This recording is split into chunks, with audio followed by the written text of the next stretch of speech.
Assalamualaikum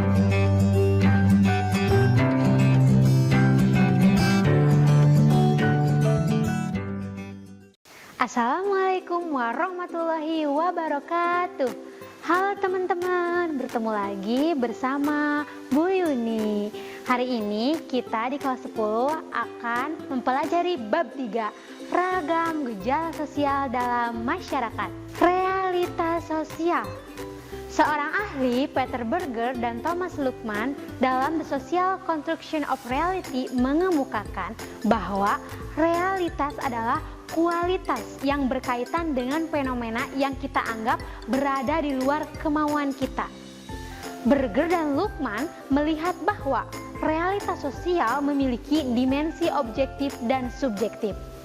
Untuk selanjutnya, ada ahli Surjono Sukanto mengatakan bahwa masalah sosial adalah ketidaksesuaian antara unsur-unsur kebudayaan atau masyarakat yang membahayakan kehidupan kelompok sosial. Ada 4 masalah sosial. Yang pertama, masalah sosial dari faktor ekonomis seperti kemiskinan dan pengangguran. Yang kedua, masalah sosial dari faktor biologis seperti penyakit menular. Dan yang ketiga, ada masalah sosial dari faktor psikologis seperti penyakit syaraf dan bunuh diri. Yang keempat, ada masalah sosial dari faktor kebudayaan seperti perceraian dan kenakalan remaja. Adapun beberapa masalah sosial di masa kini, masa sekarang, yaitu kemiskinan, lalu kejahatan, disorganisasi keluarga, masalah generasi muda dalam masyarakat modern, dan peperangan. Nilai dan norma sosial. Menurut ahli Surjono Sukanto, mendefinisikan nilai sebagai konsepsi abstrak dalam diri manusia mengenai apa yang dianggap baik dan buruk. Dengan demikian, nilai sosial adalah nilai yang dianut oleh suatu kelompok masyarakat.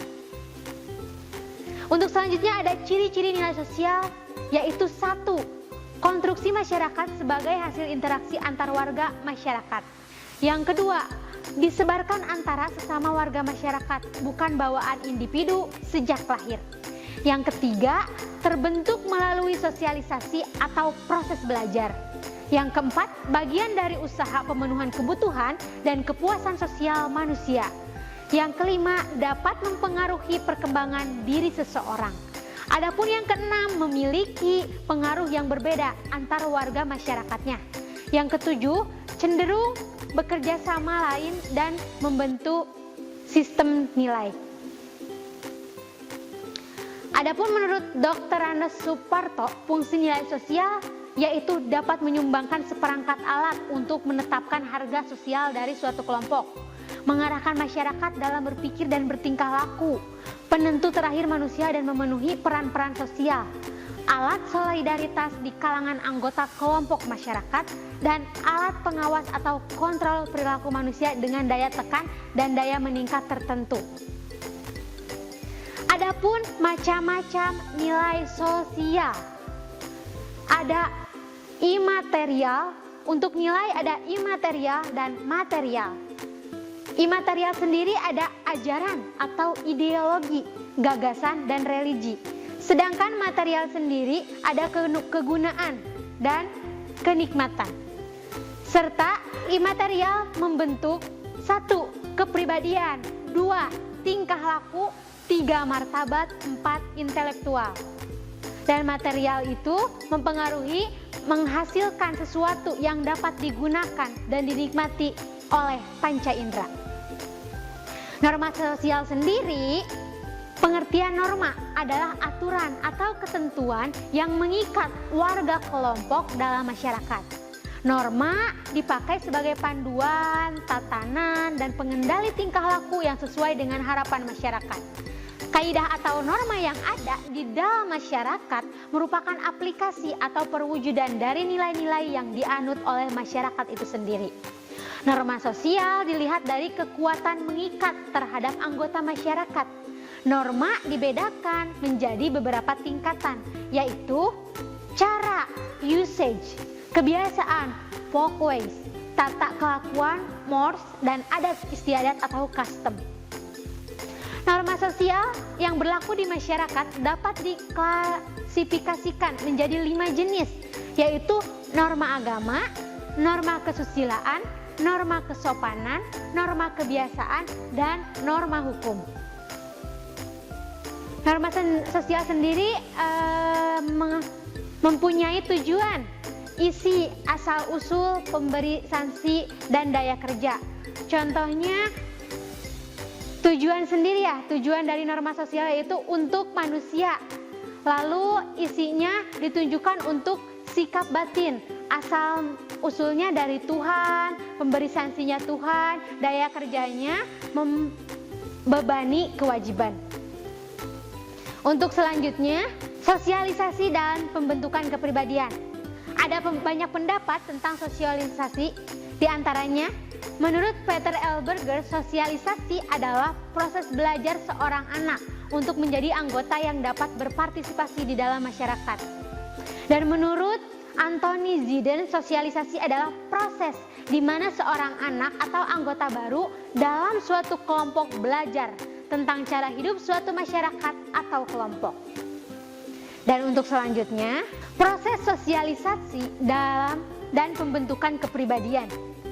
Kepribadian merupakan kumpulan kebiasaan, sifat, sikap, dan ide-ide dari seorang individu yang berpola dan berkaitan secara eksternal dengan peran dan status, dan secara internal dengan motivasi dan tujuan pribadi serta dan berbagai aspek kedirian lainnya.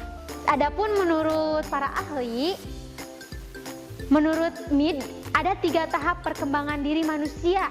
Ketiga tahap itu yaitu pertama play stage, kedua game stage, yang ketiga generalist order.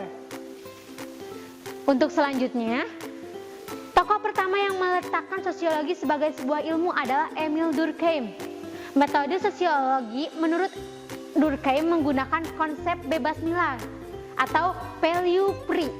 Menurut konsep ini, seorang sosiolog dalam melakukan penelitian terhadap masyarakat perlu melakukan batasan antara objek yang diteliti dan peneliti.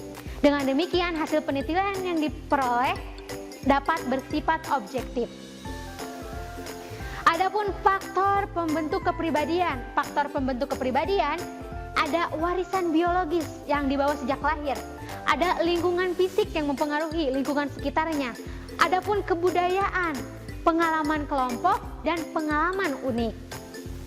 Untuk selanjutnya ada agen, bentuk, tipe, dan pola sosialisasi. Sosialisasi, ada agen sosialisasi, bentuk sosialisasi, tipe sosialisasi, dan pola sosialisasi. Adapun agen sosialisasi yaitu keluarga, kelompok sepermainan atau sebaya, sekolah, dan media massa. Adapun bentuk sosialisasi yaitu sosialisasi primer dan sosialisasi sekunder. Dan tipe sosialisasi yaitu sosialisasi formal dan sosialisasi informal. Yang terakhir pola sosialisasi, sosialisasi represif, sosialisasi partisipatoris. Untuk selanjutnya penyimpangan sosial. Proses sosialisasi menghasilkan konformitas. Adapun menurut ahli yaitu John M. Shepard, konformitas merupakan bentuk interaksi ketika seseorang berperilaku terhadap orang lain sesuai dengan harapan kelompok atau masyarakat tempat tinggalnya. Konformitas berarti proses penyesuaian diri dengan masyarakat dengan cara mentaati norma dan nilai yang dianut masyarakat. Sementara itu, perilaku yang menyimpang atau tidak sesuai dengan norma dan nilai di dalam masyarakat disebut sebagai perilaku non-konformitas. Penyimpangan primer yaitu perilaku menyimpang yang dilakukan seseorang, namun pelakunya masih dapat diterima secara sosial. Adapun berbeda dengan penyimpangan sekunder, yaitu perilaku menyimpang yang tidak dapat ditolerir masyarakat. Penyimpangan itu dilakukan oleh seseorang secara berulang-ulang dan terus-menerus. Adapun 5 cara adaptasi individu terhadap situasi tertentu. Yang pertama, konformitas. Yang kedua, inovasi. Yang ketiga, ritualisme. Yang keempat, retreisme. Dan yang terakhir, pemberontakan. Hubungan antara perilaku menyimpang dan sosialisasi yang tidak sempurna. Ini jelas ada hubungannya. Contohnya saja, sering terjadi ketidaksepadanan antara pesan yang disampaikan perilaku sosialisasi yang satu dengan perilaku sosialisasi yang lain. Lalu, perilaku menyimpang juga bisa terjadi bila dalam proses sosialisasi seseorang mengambil peran yang salah dari generalist order atau meniru perilaku yang salah. Dan yang terakhir, perilaku menyimpang juga terjadi pada masyarakat yang memiliki nilai-nilai subkebudayaan yang menyimpang. Sifat dan macam perilaku menyimpang. Ada sifat perilaku menyimpang, dan macam perilaku menyimpang. Yaitu ada sifat perilaku menyimpang, ada yang positif, ada yang negatif. Sedangkan macam perilaku yang menyimpang ini ada kejahatan, ada penyimpangan seksual, ada pemakaian dan pengedaran obat terlarang, dan ada penyimpangan gaya hidup. Dan dari kejahatan, dari macam perilaku menyimpang ini mengakibatkan kejahatan tanpa korban. Ada jenisnya kejahatan terorganisasi, kejahatan kerah putih, dan kejahatan korporat. Lalu pengendalian sosial. Menurut ahli Peter Berger, pengendalian sosial adalah berbagai cara yang digunakan masyarakat untuk menertibkan anggotanya yang membangkang atau tidak patuh terhadap aturan. Sementara itu, ahli Joseph Roche mengemukakan bahwa pengendalian sosial adalah suatu istilah kolektif yang mengacu pada proses terencana yang cenderung menganjurkan, membujuk, memaksa individu untuk menyesuaikan diri pada kebiasaan dan nilai hidup sesuai kelompoknya. Ada dua sifat pengendalian sosial, yaitu preventif dan represif. Preventif itu pengendalian sosial yang dilakukan sebelum terjadinya pelanggaran, pencegahan. Sedangkan represif yaitu pengendalian sosial yang ditujukan untuk memulihkan keadaan seperti sebelum terjadi pelanggaran. Yaitu ini yang pengendalian sosial represif ini dilakukan setelah terjadinya pelanggaran. Dalam sistem sosial masyarakat Indonesia terdapat lembaga-lembaga pengendalian sosial seperti polisi, pengendalian, adat, tokoh masyarakat, dan media massa. Sekian untuk bab 3. Sampai bertemu di video selanjutnya. Wassalamualaikum warahmatullahi wabarakatuh. Kunjungi sosial media lainnya seperti website kami di pkbmalkata.com, Facebook PKB Malkata Mananjaya, Instagram PKB Malkata _official. Dan terima kasih telah klik video ini. Jangan lupa like, comment, share, and subscribe untuk menunjukkan dukungan kamu terhadap channel ini. Enjoy the video PKB Malkata.